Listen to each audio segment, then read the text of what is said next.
오늘은 사순절 5번째 주일로 40일간의 사순절 여정이 막바지에 이르고 있습니다. 사순절 기간에 우리가 특별히 힘써야 될 훈련은 회개, 절제, 화해, 선행, 구제, 경건, 자기 부정, 고난 동참 이런 훈련들이 있다고 볼 수 있습니다. 그 중에서도 특별히 예수님께서 아버지의 뜻에 복종하여 십자가를 지신 이 사건을 우리가 기억하면서 순종 훈련에 힘쓰는 그런 기회가 될 수 있기를 원합니다. 이것은 마치 부모가 자녀를 향하여 품고 있는 소원과 같은 거예요. 우리 부모가 자녀들이 여러 가지 모양으로 잘 되는 것 원하지만 가장 근본적인 바람이 있다면 부모님 말씀 잘 듣고 반듯하게 그렇게 순종하며 사는 삶을 부모님들은 원하는 것과 같습니다. 우리가 구원받아 하나님의 자녀가 된 증거가 여러 가지 있겠으나 그 중에 가장 분명한 것은 그동안에는 내 생각과 내 뜻대로 모든 일을 결정하고 실행하며 살았지만 예수님 영접한 다음부터는 하나님의 말씀과 아버지의 뜻을 따라서 순종하려고 노력하는 그런 마음의 변화가 일어났다는 거죠. 여러분이 지금 예수 믿은 하나님의 자녀가 되었는가라고 자신을 점검하려면 바로 이 부분의 차이가 분명히 있어야 됩니다. 그동안에 내 마음대로 내 뜻대로 막 행하던 삶이 이제는 주님의 뜻을 구하고 또 아버지의 뜻대로 살고자 하는 그런 의지를 가지고 살게 되었다고 하는 변화이죠. 그런데 이제 문제는 우리 인간이 갖고 있는 생각과 또 하나님의 뜻을 명확하게 구별하기가 굉장히 어렵다는 것입니다. 과거에 어떤 선교사님이 이제 특별 찬양을 부르려고 교회에 올라왔는데 이분이 고른 찬송이 뭐냐면 내 주여 뜻대로 이 찬송을 부르려고 딱 섰는데 외국 사람이다 보니까 딱 쓰는 순간 가사 생각이 잘 안 나는 거예요. 그래가지고 이분이 뭐라고 불렀냐면 주여 내 뜻대로, 이게 내 주여하고 내 뜻대로 이거를 바꿨는데 완전 뜻은 하늘과 땅이에요.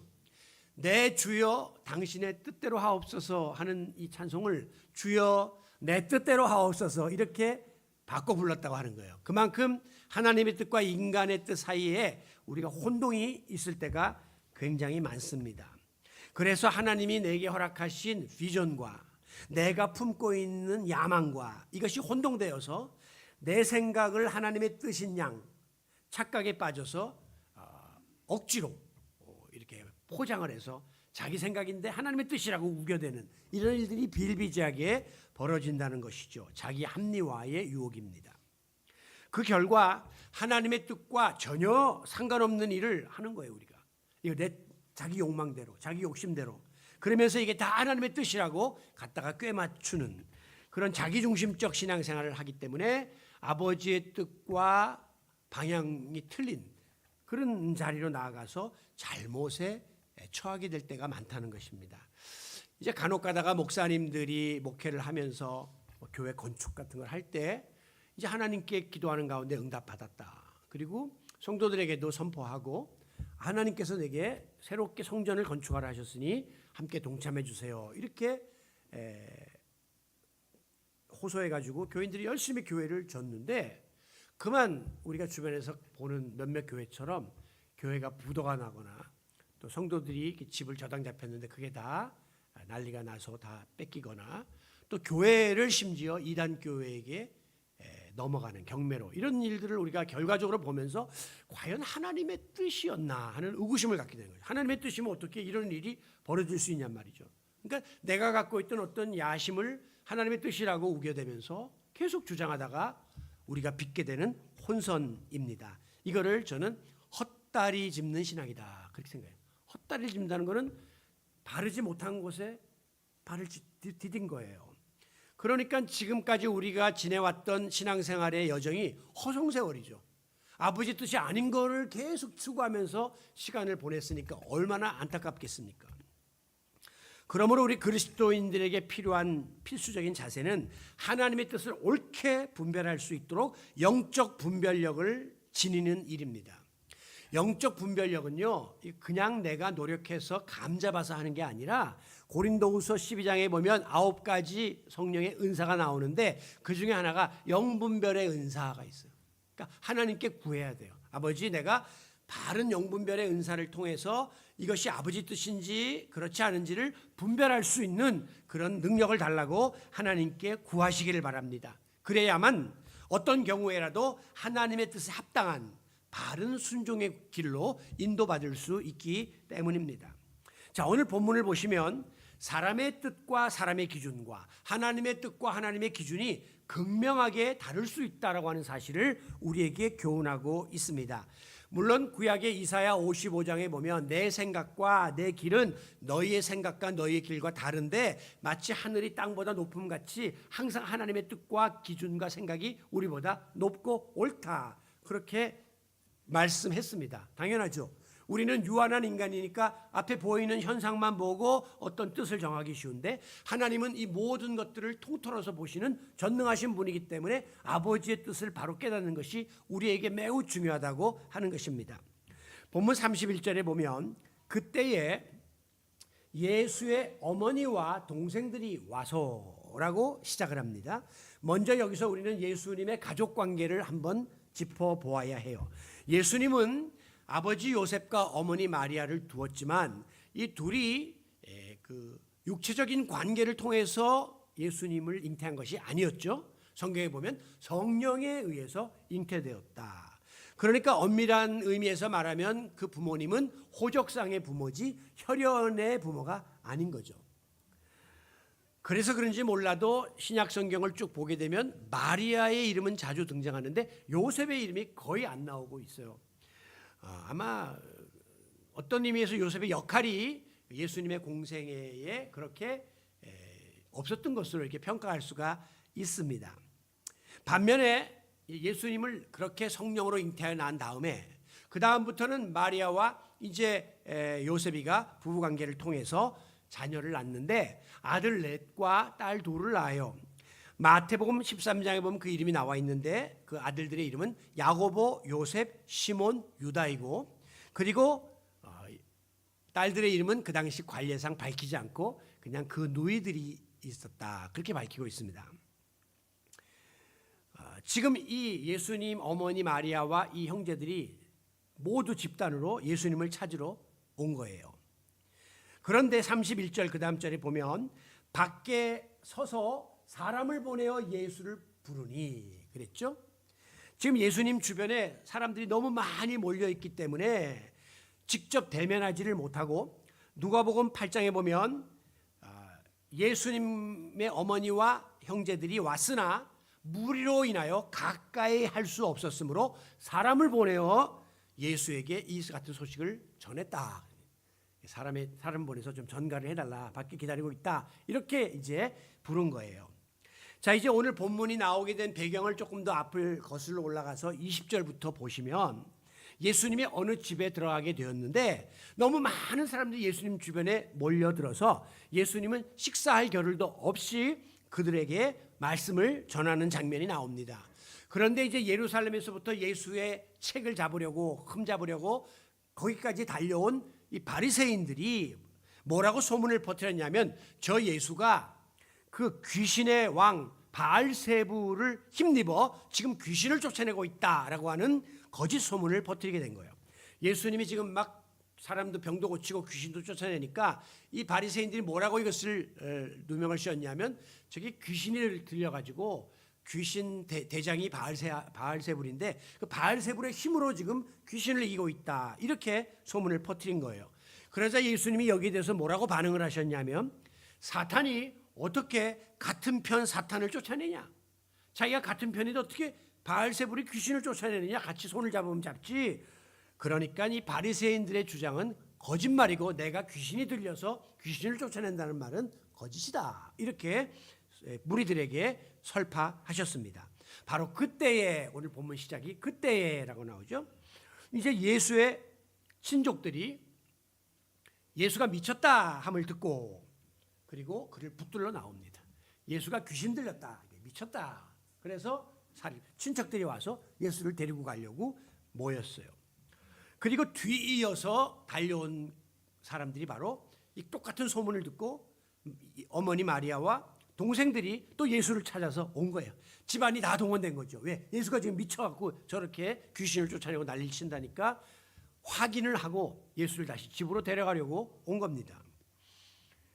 이에 32절에 보면 무리들이 예수님 주변에 이제 앉아서 말씀을 듣고 있다가 여쭈어 보았어요. 선생님 보소서, 당신의 어머니와 노예들이 밖에서 찾는다고 지금 전갈이 왔는데 왜 가만히 계십니까? 이렇게 묻자 예수님이 33절에 뭐라고 답을 하시냐면 누가 내 어머니이며 내 동생들이냐? 라고 묻습니다. 이 말 속에는 강한 부정의 의미가 담겨 있어요. 그들은 내 어머니와 동생이 아니야. 그런 뜻이 여기에 묻어 있다고 하는 것입니다. 얼른 들으면 이 같은 예수님의 태도는 상식적으로 이해하기 어려운 그런 부분입니다. 아니 사람이 어떻게 자기를 낳아준 어머니와 또 같은 핏줄인 형제 간의 혈연 관계를 부정하는가? 뿌리를 무시할 수 있는가? 이렇게 우리가 의아롭게 생각할 수 있는 부분이에요. 그래서 많은 사람들이 이거 봐라, 예수님은 그 천륜을 무시하는 그런 가르침을 줬다. 그리고 뭐 가족 안에 네 원수가 있다 그러고 또 뭐 이렇게 우상 숭배라 그러면서 제사도 못 드리게 하고 기독교는 폐륜의 종교다. 사람들이 그렇게 말할 수 있단 말이에요. 그러나 예수님의 그 전체적인 행적을 우리가 들여다보면 그 같은 지적은 지나친 기우임을 알게 됩니다. 왜냐하면 예수님이 마지막에 이제 십자가에 달려 죽기 전에 그 온갖 물과 피를 다 쏟으시고 정신이 혼미한 가운데 예수님이 누구를 찾습니까? 어머니 마리아를 봐요. 그리고 어머니를 찾으면서 이 어머니를 이제 사랑이 많은 제자 중에 한 사람인 요한에게 부탁하고 내 어머니다, 네가 이제 모셔라 이렇게 하면서 끝까지 효를 다하는 그런 모습을 우리가 볼 수 있어요. 그리고 사도행전 1장에 보면 오순절날 성령 강림 사건 때 120문도가 마가의 다락방에 모여 있는데 저녁 기도에 힘쓸 때에 누가 거기 있었냐? 예수님의 어머니 마리아도 그 자리에 있었고 아우들이 함께 모여 뜻을 합한 것을 보면 예수님과 형제지간에도 우애가 돈독했고 또 믿음으로도 다 한 믿음으로 연결되어 있었음을 우리가 보게 되는 것입니다. 그런데 왜 예수님이 누가 내 어머니며 내 동생들이냐 라며 반문하셨냐 말이에요. 즉 그들이 내 어머니며 아버지 동생들 아니야 라고 하는 그런 의사를 표한 거예요. 그러면서 예수님이 34절에 이렇게 말합니다. 자기 주변에 둘러 앉아있던 사람들을 보시면은 가리켜 내 어머니와 동생들을 보라. 여기 여러분이 다 내 어머니와 동생이고 나의 형제입니다 라고 말씀을 하는 거예요. 이 말은 물론 혈연의 관계로 맺은 인적 관계도 중요하지만 신앙적으로 뜻을 같이 하고 한 피 바다 한 몸 이룬 믿음의 형제 자매들이라야 진정한 우리의 가족일 수 있다라고 하는 사실을 예수님이 교훈하시고자 했던 거예요. 저는 이 말씀을 보면 이제 우리 드림의 교회가 이렇게 참 가족 같은 분위기 속에서 지금까지 지내왔는데 우리가 기본적으로 일주일에 한 번은 이렇게 만나잖아요. 그리고 서로 보면 막 부둥켜 안고 어떻게 지내느냐고 물어보고 또 여러 가지 어려움이 있으면 같이 울고 웃으면서 지내잖아요. 또 그렇지 않 우리가 그 외에도 수요기도회나 뭐 화요 또 중보기도회나 이렇게 모여서 시간들을 많이 갖는단 말이에요. 그럴 때마다 느끼는 게 어떤 때는 이 피를 나누는 혈육보다도 더 우리가 진하게 이렇게 사랑을 나누는구나 하는 생각을 할 때가 있어요. 우리가 이 일가 친척이나 뭐 가족들은 기껏해야 뭐 부모님 기일이나 뭐 명절 때 1년에 한 3-4번 이렇게 보고 그냥 짧은 시간 만나고 말지만 이렇게 예수 믿는 성도로서 한 가족이 되어서 우리끼리 우리의 삶을 나누고 우리 친척들에게 형제들에게 말 못할 이야기까지 다 기도 제목을 내놓는 것은 우리의 관계가 더 돈독한 관계라고 하는 사실이죠.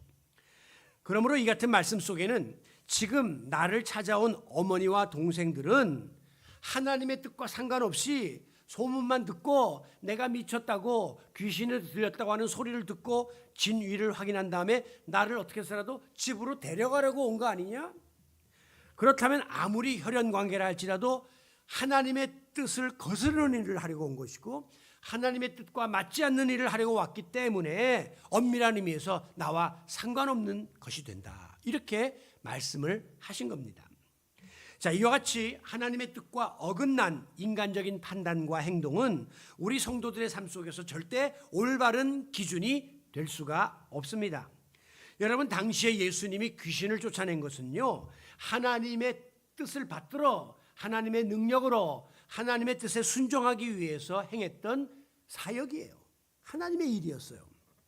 그래서 예수님은 식사할 겨를도 없이 하나님의 말씀을 가르치고 병을 고치고 귀신을 쫓아내고 사탄과 영적인 전쟁을 벌이고 있었던 겁니다.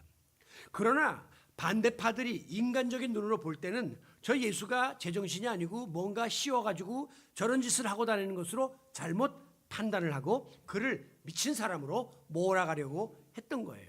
심지어 가족과 친척들조차도 그 사람들의 의견에 동조해가지고 아니 우리 예수가 미쳤다는데 빨리 가서 집에 데리고 와야지 라고 붙잡으러 왔기 때문에 예수님은 그들의 행위를 옳지 않다고 판단하시고 냉정하게 외면하면서 누가 내 어머니요 누가 내 형제란 말인가, 여기 옆에서 하나님의 말씀을 들으면서 뜻을 모은 당신들이 내 부모 형제요, 이렇게 오히려 역설적인 말씀을 하셨던 겁니다.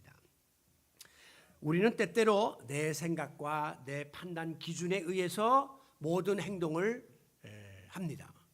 아니, 때때로가 아니라 거의 100% 오늘도 여러분이 스스로 판단하고 결정해서 나오고 결정해서 모든 것들을 다 시행한단 말이에요. 문제는 이제 신앙생활을 하면서까지 하나님의 뜻보다 내 뜻을 앞세우는 여기에 문제가 있는 거예요.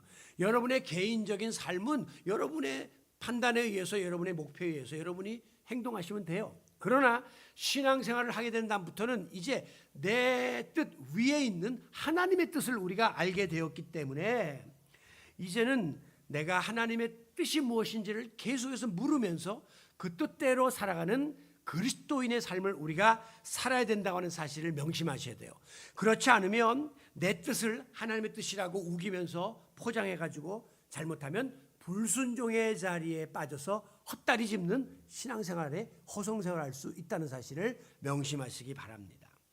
그러므로 하나님의 뜻에 전적으로 순종하고자 십자가를 지고 고난을 당하신 예수 그리스도의 순종의 자세를 묵상하는 기간이 지금 이 사순절이거든요. 철저한 순종 훈련에 우리가 힘쓰는 그런 복된 의미 있는 사순절의 남은 시간들이 되시기를 바랍니다. 자, 이와 같이 내 생각과 하나님의 뜻 사이에서 무엇이 하나님의 뜻인지를 분별하는 것이 너무 어려운데 여러분이 이 같은 일을 잘 할 수 있는 방법이 있습니다. 그게 뭐냐면 항상 어떤 생각과 일을 하기 전에 먼저 하나님의 말씀을 묵상하고 기도하는 일을 선행하라고 하는 겁니다. 우리가 하나님의 뜻을 깨달아 알 수 있는 가장 정확한 통로는 바로 여러분이 갖고 있는 주관적인 계시나 여러분이 본 환상이 아니에요. 많은 사람들이 하나님의 뜻을 내가 봤고 들었다 이러면서 주관적인 그런 하나님의 뜻을 이야기하는데 그건 굉장히 위험해요. 하나님의 말씀인 성경 속에 하나님의 뜻이 다 담겨 있기 때문에 우리는 이 안에서 하나님의 뜻이 무엇인지를 발견하고 깨닫고 실행하는 이 말씀 중심의 삶이 우리로 하여금 하나님의 뜻을 바로 분별할 수 있게 인도해 준다고 하는 것입니다. 그런데 많은 사람들이 성경은 덮어놓고 그리고 자기 느낌으로 자기 감으로 자기 하고 싶은 대로 하면서 이게 하나님의 뜻을 행하고 있다. 이렇게 잘못된 생활을 할 때가 많다는 것이죠. 지금 우리가 이제 전교인 성경 통독 운동을 금년부터 시작하고 있어요. 거룩한 부담이에요. 저도 바쁘다가도 꼭 이거를 지금 부담감을 갖고 하는데 여러분도 마찬가지예요. 이거 안 하시면 여러분이 드림의 교회 전체 공동체의 어떤 목표에 동참하지를 못하는 것이기 때문에 부담을 가지시고 밀린 분들 집에 가서 빨리 계속 하세요. 우리 전교인이 성경 일독하는 거예요. 오늘 벌써 성경 통독해가지고 벌써 갖고 오셨어요. 어떤 원사님은 일독. 어떤 집사님은 내가 예수님 믿은 지 9년째 되는데 처음으로 성경 한번 통독했습니다. 드림의 교회에 와서 이 성경 통독 운동 때문에 벌써 했습니다.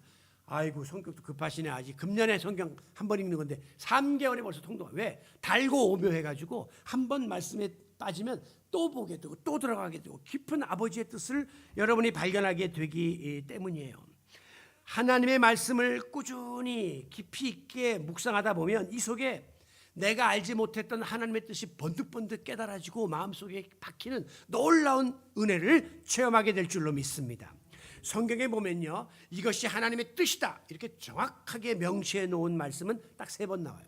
먼저 요한복음 6장 40절에 보면 내 아버지의 뜻은 아들을 보고 믿는 자마다 영생을 얻는 이것이니 라고 이야기했습니다. 요거는요, 믿지 않는 불신자들을 향해서 하나님이 품고 있는 뜻이 뭐냐면 예수 그리스도를 보고 예수를 믿고 구원받아 하나님의 자녀 되는 거, 이게 하나님의 정확한 뜻입니다. 두 번째 데살로니가전서 4장 3절에 보면 하나님의 뜻은 이것이니, 또 하나님의 뜻이라고 정확히 밝혔죠. 너희의 거룩함이라. 무슨 뜻이에요? 예수 믿고 구원받은 다음에 우리 성도들이 세상과 구별되게 살려고 애쓰고 힘쓰는 그 구별된 삶, 거룩함을 하나님은 원하고 계신다. 이렇게 정확하게 밝히고 있습니다. 그리고 이제 세 번째 명시한 하나님의 뜻은 데살로니가전서 5장 16절부터 나오는 말씀, 항상 기뻐하라, 쉬지 말고 기도하라, 범사에 감사하라. 이는 그리스도 예수 안에서 너희를 향하신 하나님의 뜻이니라. 이제 예수 믿고 구원받은 성도가 된 다음에는 더 깊은 믿음의 자리에 들어가야 되는데, 그러려면 항상 기뻐하고 쉬지 말고 기도하고 범사에 감사하는 삶을 통해서 우리가 성숙한 그리스도인의 자리까지 나가는 것, 이것이 하나님이 우리를 향하여 품고 계시는 귀한 뜻인 줄로 믿습니다. 그러니까 종합해 보면 넓은 의미에서 하나님의 뜻은 한 사람이 예수를 믿고 영생에 이르러 세상과 구별된 삶을 살고 성령 충만하여 성숙한 믿음의 자리까지 나가는 것, 이것이 넓은 의미의 하나님의 뜻입니다. 이 뜻을 우리가 펼쳐놓고 보면 내가 지금 이걸 해야 될까 저걸 해야 될까에 금방 답이 나오는 거예요. 아, 내가 이것을 해서 세상과 구별되지 않게 살면 안 되니까 오늘 이거를 안 해야 되겠구나. 구별된 삶을 사는 거죠. 내가 이렇게 지금 기쁘지 않지만 항상 기뻐하라 그러니까 내가 이것을 기쁨으로 승화시켜서 더 깊은 믿음의 자리에 나가는 것이 아버지의 뜻이구나. 그러니까 어떤 사건에 대해서도 실마리를 풀어갈 수 있는 거예요. 이런 커다란 하나님의 뜻의 카테고리 속에서 보면 모든 것이 다 깨달아지는 역사가 나타나는 거죠. 지난 주일날 우리 GS 세미나에서 김우진 목사님이 말씀으로 드리는 기도에 대해서 말씀했잖아요. 많은 분들이 좋은 깨달음을 얻었어요. 말씀 속에서 보면 이게 다 기도 제목으로 다 하나님 앞에 상달될 수 있으니까 나는 기도를 할 줄 몰라요, 기도할 거리가 없어요가 아니라 말씀 읽으면 말씀 속에서 기도 제목이 막 나오는 거죠. 그리고 하나님의 뜻이 깨달아지기 때문에 우리가 아버지의 뜻대로 살 수 있게 되는 것입니다. 아울러 중요한 것이 바로 기도예요. 기도는 하나님의 뜻을 물어보고 하나님의 음성을 들을 수 있도록 우리 하나님이 열어놓으신 일종의 대화의 창이에요.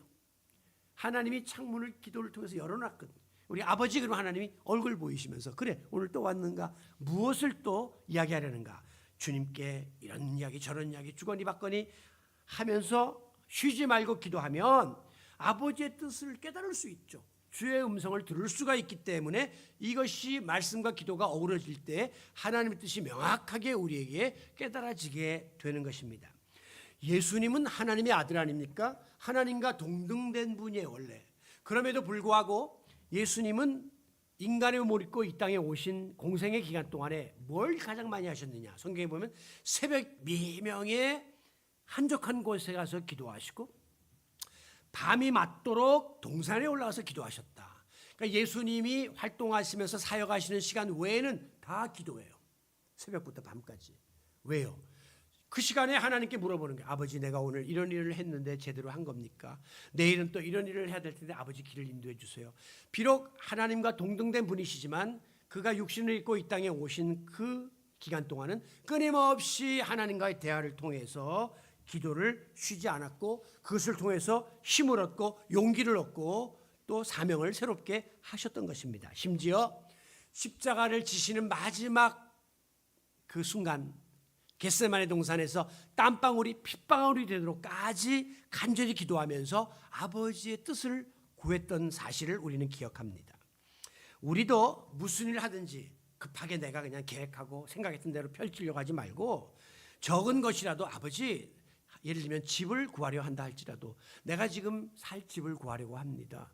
하나님 어느 곳에서 어떤 임자를 만나서 어떤 쪽으로 가야 할지 내가 바라는 바람보다 먼저 아버지께 구하오니 주여 내 길을 인도해 주소서라고 하는 기도 먼저 드린 다음에 찾아다니라는 거예요. 우리는 이거 다 제껴놓고 내 일만 하려고 막 돌아다니니까 엄밀한 의미에서 하나님의 자녀로서의 그런 기도의 삶을 우리가 살지 못하고 있는 겁니다. 그러면 하나님이요 기가 막히게 우리에게 선한 길을 알려주시고 임자를 만나게 해주시고 결국 주님이 기뻐하시는 뜻대로 합력하여 손을 이도록 책임지시며 인도해 주실 줄로 믿습니다. 여러분, 이제 중요한 것은 이렇게 말씀과 기도를 통해서 아버지의 뜻을 밝히 깨달아 알게 되었다면 그 다음부터는 내가 바라고 원하던 나의 모든 생각을 우리 주님께로 집중해야 돼요. 나는 이거 하고 싶지만 하나님의 뜻이 분명하다면 나는 그쪽으로 방향을 전환해야 돼요. 그래서 포커스를 아버지의 뜻에 맞추고 전적인 순종을 하기 위하여 힘써야 하는 것입니다. 예수님이 이 땅에 오신 목적이 무엇입니까? 그것은 하나님의 뜻을 행하기 위하여 오셨다라고 정확히 밝히고 있기 때문이에요. 요한복음 6장 38절에 보면 내가 하늘로부터 인간의 몸을 입고 이 땅에 내려온 이유는 내 뜻을 행하려 하는 것이 아니라 나를 보내신 이 아버지의 뜻을 행하려 함이니라. 하나님의 뜻에 순종하기 위하여 나는 왔다라고 정확하게 밝히고 있습니다. 즉 인류를 구원하기 위한 하나님의 뜻에 순종하기 위하여 육신을 입고 이 땅에 오셨고 그 뜻을 이루기 위하여 공생의 3년의 기간을 사셨고 마지막에 그 뜻을 성취하기 위하여 십자가에 달려 죽으신 것입니다. 아버지의 뜻대로 행하기 위해서 오셨고 그렇게 사셨고 그렇게 가셨다는 거예요. 그러므로 예수님은 하나님의 뜻에 순종하는 모범을 우리에게 보여주신 순종의 모델, 샘플이에요. 예수님은 육신을 입고 이 땅에 오셨어요. 그렇지만 아버지의 뜻대로 행하는 이 일이 먹고 사는 의식주일보다도 더 소중하다는 사실을 제자들에게 가르쳐 주셨습니다. 자, 육신을 입은 인간에게 솔직히 제일 중요한 게 뭡니까? 의식주의 문제가 제일 중요하잖아요. 그런데 예수님은 육신을 입고 왔지만 그렇지 않았다는 거예요. 어떻게 할 수 있느냐? 요한복음 4장 34절에 보면 제자들이 예수님에게 잡수실 것을 권했습니다. 예수님 식사 좀 하시죠 라고 권했어요. 그때 예수님이 뭐라고 말씀했냐면 나에게는 너희가 알지 못하는 먹을 양식이 있다. 그러니까 제자들이 깜짝 놀랐습니다. 예수님이 어디다가 맛있는 걸 숨겨놓으셨나? 아니 우리가 주는 거를 안 잡순다 그러고 뭐 맛있는 양식을 먹는다 하니 누가 이걸 가져다 줬단 말이야? 라고 수군댔어요. 그때 예수님이 뭐라고 말씀했는지 아세요? 나의 양식은 여기 나와야 돼요. 나를 보내신 이의 뜻을 행하며 예수님이 먹는 음식보다도 중요하게 여긴 게 뭐냐면 아버지의 뜻을 행하는 거, 순종하는 거. 그의 말을 온전히 이루는 이것이니라. 말씀대로 온전히 순종하는 거. 이게 나에게는 가장 소중하다. 양식보다도 소중하다. 이렇게 가르침을 주셨던 것입니다. 예수님은 일단 이것이 아버지의 뜻이라는 사실이 확신 서면 더 이상 의심하거나 주저함 없이 전적인 순종의 자세를 보여주셨습니다. 그러므로 오늘 주님을 따라가는 제자된 우리들도 과연 얼마나 우리 주님의 순종을 본받고 실천하기 위하여 애쓰고 노력하고 있는가라고 하는 이 순종의 자세를 특별히 사순절 기간에 스스로 점검해 볼 수 있기를 원합니다. 그래서 제가 마지막에는 이제 그 순종의 체크리스트를 여러분에게 드리면서 과연 여기에 맞춰서 내가 순종하고 있는가를 한번 스스로 돌아보도록 안내하려고 해요. 마지막으로 이제 이 예수님은 하나님의 아들이니까 이런 순종을 우리가 했다 손 쳐도 그 육신을 입은 우리 같은 성정을 가진 사람이 과연 이런 순종을 할 수 있는가? 할 수 있어요. 왜? 사도 바울을 보면 알 수 있습니다. 사도 바울은 또 다른 순종의 모델이라 할 수 있어요. 자, 바울이 어떻게 순종에 대해서 고백하는지 한번 들어보시죠. 고린도전서 9장 24절에 보면 내가 내 몸을 쳐 복종케 함은 하나님께서 원하시는 순종의 삶을 살기 위해서라면 나는 내 몸을 쳐서 내 의지든 내가 원하는 모든 욕망이든 다 쳐서 복종하려고 애썼다. 이렇게 고백하고 있습니다. 그런가 하면 사도행전 20장 24절에 보면 내가 주 예수께 받은 사명 곧 하나님의 은혜의 복음을 증거하는 일을 마치려 하면은 하나님께서 내게 주신 이 귀한 뜻을 이루려 하면은 나의 생명조차 조금 더 귀한 것으로 여기지 아니하노라라고 선언했습니다. 한마디로 말하면 죽음을 각오하고 아버지의 뜻대로 행하며 그 뜻에 순종하기 위하여 힘썼던 인물이 바로 사도 바울이에요. 오늘 우리는 하나님의 아들이신 예수 그리스도의 순종, 그리고 인간의 몸을 입은 우리와 똑같은 성정을 지닌 사도 바울의 순종을 우리의 모델 삼아서 우리가 아버지의 뜻대로 순종하고자 애쓰는 그런 주님의 제자들이 될 수 있기를 원합니다. 우리가 어렵사리 하나님의 뜻을 깨달았어요. 여러 가지 통로를 통해서, 사건을 통해서 아버지의 뜻을 깨달았는데 막상 이거를 실천하지 못하는 이유가 뭡니까? 세상적인 여러 가지 조건들, 인간적인 여러 가지 이유 때문에 우리가 하나님의 뜻을 선뜻 행하지 못할 때가 많습니다. 때로는 하나님의 뜻이 너무 나에게 버겁게 느껴져가지고 주저하면서 애쓰다 보면 어떤 일이 벌어지느냐, 하나님 원하시는 뜻이 내 눈높이에 너무 높으니까 하나님 조금만 눈높이를 낮춰주시죠라고 내 뜻에다가 하나님의 뜻을 자꾸 끌어오려고 하는 이런 유혹에 우리가 빠질 때가 많아요. 그래서 자기 합리화를 하는 거죠. 나는 아버지의 뜻을 이뤘다. 그러나 엄밀한 의미에서는 하나님의 뜻은 이만큼인데 내가 여기 올라갈 생각을 안 하고 내 하나님의 뜻을 끌어내려 가지고 내가 순종했다. 이런 식으로 우리가 스스로 자유할 때가 있다는 사실이죠. 그러나 만약에 하나님의 뜻을 우리가 정확히 헤아리지 못하거나 순종하되 철저하게 순종하지 못한다면 오늘 본문에서 보는 것처럼 아무리 육체적으로 친밀한 예수님의 가족이라고 할지라도 주님께로부터 누가 내 어머니고 누가 내 동생들이냐 라고 외면을 당했던 것처럼 우리도 진정한 주님의 자녀가 될 수 없다고 하는 사실을 명심하시기 바랍니다. 그러므로 여러분이 나의 지금 순종의 자세 점수는 과연 어느 정도인가 스스로 점검해 볼 4가지의 체크리스트를 드리는데, 먼저는 순종의 기준인 하나님의 뜻을 내가 깨달아 알고자 노력은 하는가, 하나님의 뜻인가 아닌가에 대해서 고민하면서 노력하는가, 아니면 전혀 이런 노력도 없이 그냥 내가 원하는 대로 하고 싶은 대로 하면서 하나님의 뜻이라고 우기고 있지는 않은가. 여러분 자신을 돌아봐야 돼요. 순종을 향한 노력이 있어야 된다는 거죠. 두 번째는 내 뜻과 하나님의 뜻을 분별할 수 있는 분별력이 있어야 돼요. 이게 정말 내 뜻인지 하나님의 뜻인지 이걸 섞어가지고 두루뭉실하게 이렇게 신앙생활에서는 안 된다는 거죠. 그리고 세 번째는 그 통로인 말씀 묵상과 기도에 내가 꾸준히 힘써야 합니다. 이거 없이 그냥 어디 하늘에서 갑자기 하나님의 뜻이 떨어지거나 환상이 보일 것을 기대하는 것은 잘못이에요. 계속 말씀과 기도를 통해서 찾아내셔야 해요. 그리고 마지막에 이제 이것이 하나님의 뜻이다라는 사실이 깨달아진 이후에 무슨 일이 있어도 내가 이것을 따르려고 하는 의지가 있어야 돼요. 강력한 의지가. 그런데 하나님의 뜻은 깨달아지는데 내 의지가 따라주지 못하면 순종의 자리까지 나가지를 못하고 머리에서 깨닫는 수준에 머무를 수밖에 없는 것입니다. 말씀을 마무리합니다.